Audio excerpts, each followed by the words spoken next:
past and show cavemen and dinosaurs coexisting. Then there's movies that have dinosaurs in a post-apocalyptic future, but that's a whole other thing. Well, today I'm doing a Caveman and Dinosaurs movie. And it's got the word dinosaurs in the title, so hopefully that means there's dinosaurs in the actual movie. You never know, though. I've been burned the past couple of times I've done movies with the word dinosaur in them.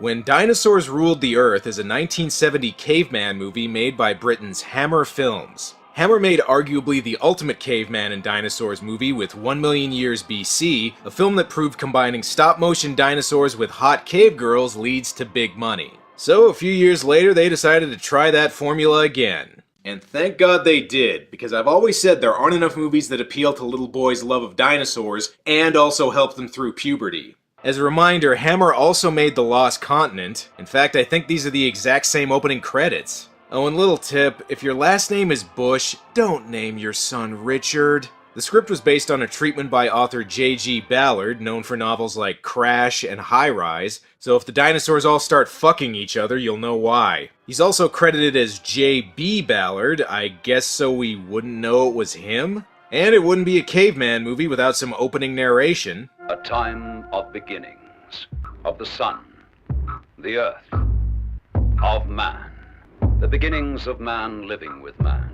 The beginnings of love, hate, and fear. Was it also the beginning of poetry slams? Get to the point! Jeez, I was kinda hoping the dinosaurs would look a little better than this. Here's our main character, Sana, who's about to be sacrificed to the sun with some other girls for having blonde hair. Not sure why they're sacrificing Sana, though. That's obviously a wig she's wearing. However, she's saved when, I'm not even kidding, the moon gets created right in front of them by separating from the sun.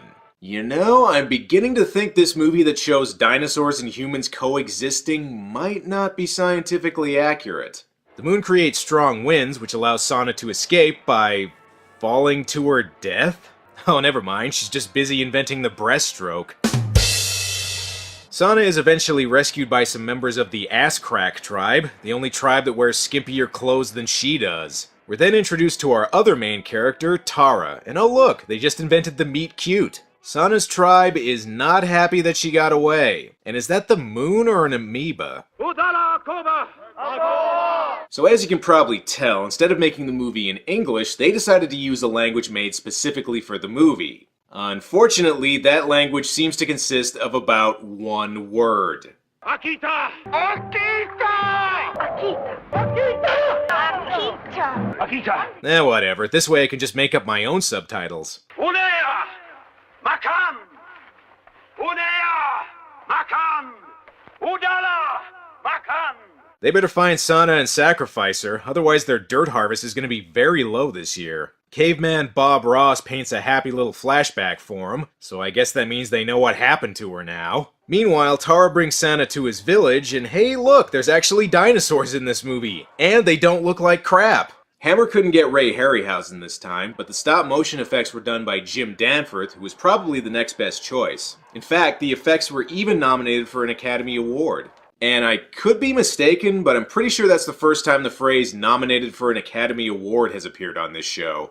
Gotta admit, it's a little weird seeing a plesiosaur without disco music on the soundtrack, but what about Sana? Akita!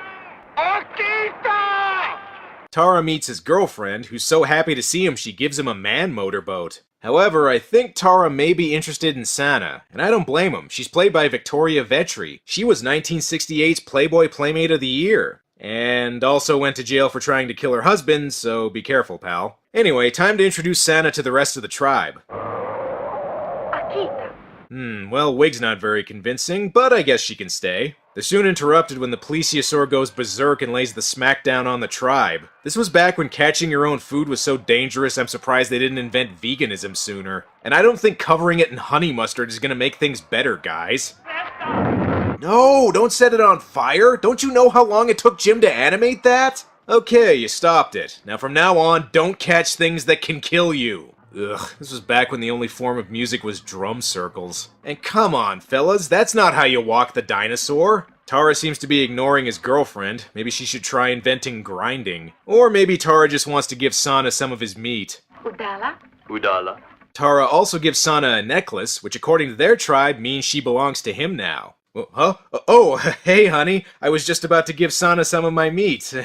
Meanwhile, Sana's old tribe goes to hunt her down for the crime of not being dead yet. And what the hell is everyone freaked out about now? Have they never seen clouds before either? Well, there's only one explanation. It must be Sana's fault.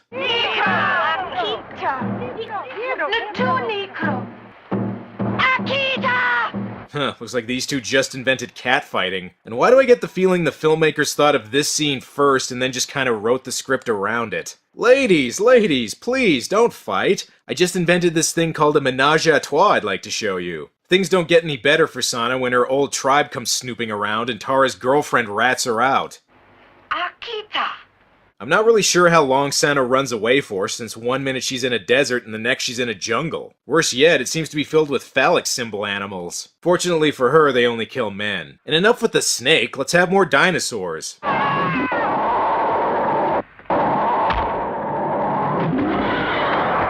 I can see why the effects were nominated for an Oscar, mainly because I'm pretty sure that dinosaur actually flipped that guy. And that was a bad idea. Well, we didn't find Sana. Guess we'll just go home and invent jerking off. Looks like Tara's a little bummed out that Sana's gone missing. Damn, if only he had another beautiful woman that wanted to jump his cave bones. Tara goes looking for Sana, but all they find is more Jim Danforth stop motion. And guys, don't try to kill it. That thing's the closest this movie will get to an Oscar. Fortunately for Tara, this movie takes place before brakes were invented.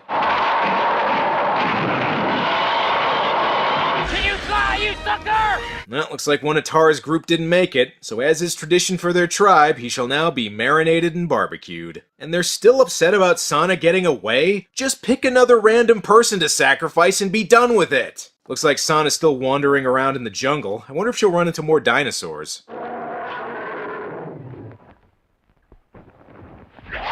Well, movement's pretty smooth, but I don't really know what kind of dinosaur that's supposed to be. So, yeah, in addition to Jim Danforth's stop motion, the movie also uses stock footage from the 1960 Lost World movie, which used lizards with fins glued to them as dinosaurs. Cause I guess they didn't want to actually win that Academy Award. Also, it looks like Sana's getting attacked by a giant sentient dinosaur turd. Thank God Tara's still out there looking for her. Sana! Oh no, this was her favorite wig. That must mean she's dead.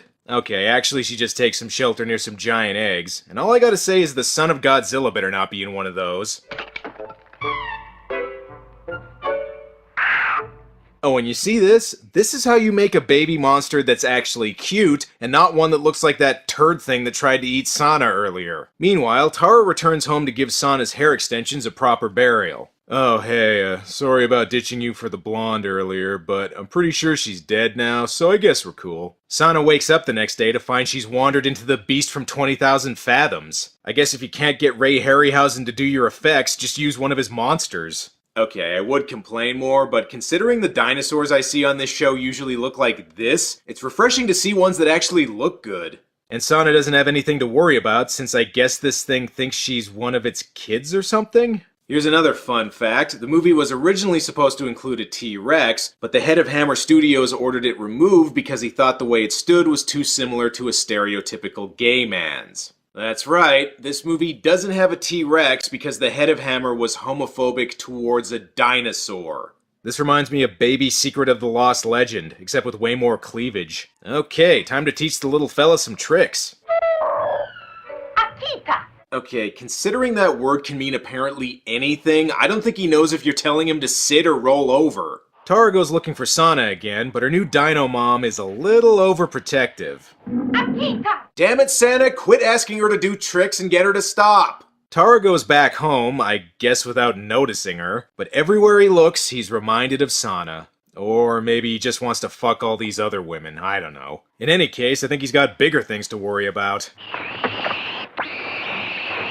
Okay, I know I just did this gag last episode, but I think you all know what I have to do here.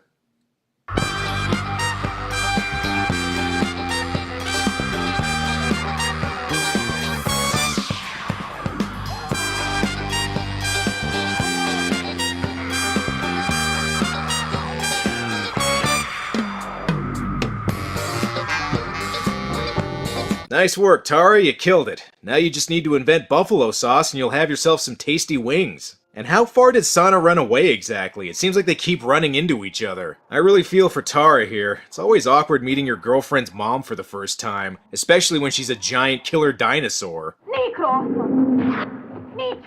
Now that Tara and Sana have been reunited, they decide to have some good old-fashioned cave sex. What? Don't act so surprised. The story is from J.G. Ballard. You're lucky they didn't crash Fred Flintstone's car before doing this.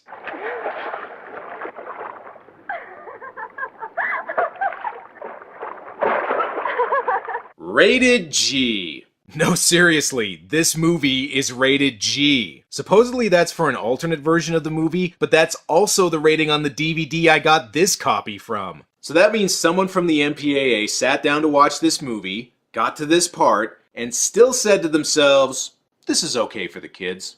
What's even weirder is that even if you disregard the cave titties, there's still enough violence in this movie to warrant a PG. I don't know, I just think it's weird we live in a world where something like B-movie is deemed less appropriate for children than this is. Hell, even some of the posters for this look like they should be rated PG. But hey, the original Planet of the Apes is rated G, and if Charlton Heston's ass is considered fun for the whole family, then I guess this can be too. Tara returns back home to his tribe, and I guess everyone must have saw him with Sana since they immediately suspect him. Oh, come on, guys, you can't just declare him guilty with no evidence. You haven't even smelled his fingers yet. Also, since when is this guy in charge? I thought he wasn't even part of this tribe. What the hell is he even still doing here? Tara is found guilty and sentenced to burn to death while drowning, but at least this way we get more Jim Danforth dinosaurs.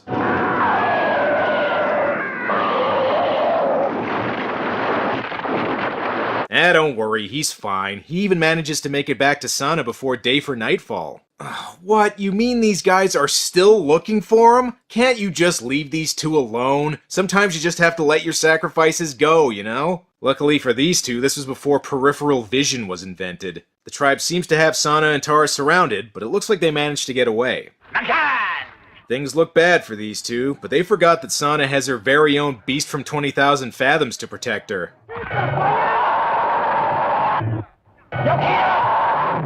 Well, Santa and I are off to pose for the movie's poster. See you later, everybody. Well, you are in trouble now, Tara. This time they're really gonna sacrifice the shit out of you. Before they can do that, though, the tides recede, for some reason, and then this happens. You've got crabs, ass-face! This was back when you really didn't want to get pubic crabs. Now, most caveman movies end with a volcano, an earthquake, or both. So what does this movie end with?